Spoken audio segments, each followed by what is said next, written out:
नमस्कार, सुप्रभात, good morning दोस्तों। हम सभी दोस्तों का आपके परिवार और YouTube channel study point with Amitesh पर स्वागत करते।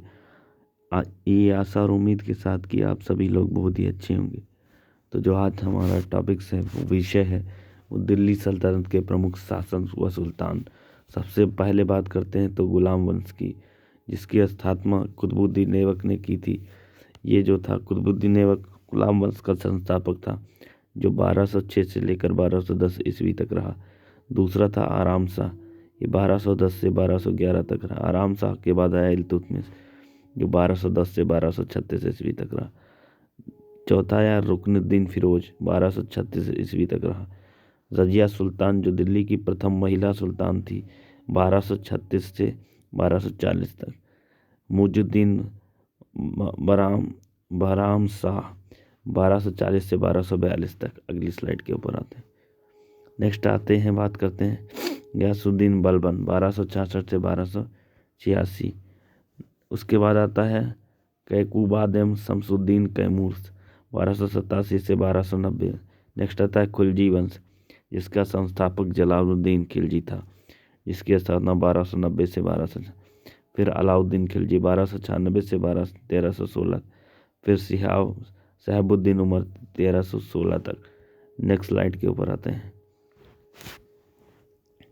फिर आपका आता है कुतुबुद्दीन मुबारक खिलजी, 1316 से 1320 तक। फिर आता है नसरुद्दीन खुसरू शाह, 1320 ईस्वी तक। नेक्स्ट आता है तुगलक वंश, जिसकी स्थापना गयासुद्दीन तुगलक ने की। यह 1320 से 1325 तक था। नेक्स्ट आता है मोहम्मद बिन तुगलक, 1325 से 1351 तक। फिर आता है फिरोज तुगलक, 1351 से 1388 तक।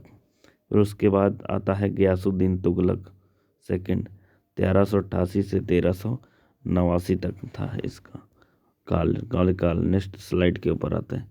फिर आता है अलबुर्क, 1389 से 1390 ईस्वी तक।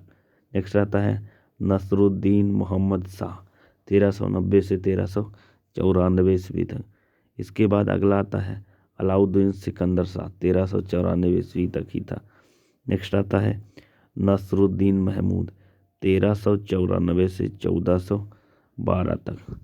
तो ये दिल्ली सल्तनत के प्रमुख कुछ सुल्तान थे, जिन्होंने दिल्ली सल्तनत पर शासन किया। उनका कार्यकाल, उनका टाइम पीरियड, कब से लेकर कब तक शासन किया है, ये महत्वपूर्ण जानकारी थी जो इस वीडियो के माध्यम से हमने आपको दी। आप बताइएगा कमेंट बॉक्स में कमेंट करके कि आपको ये जानकारी कैसी लगी। इसी प्रकार से आप अपना सहयोग और प्यार इस परिवार study point with Amitesh YouTube channel पर बनाए रखिए। जय हिंद, जय भारत दोस्तों।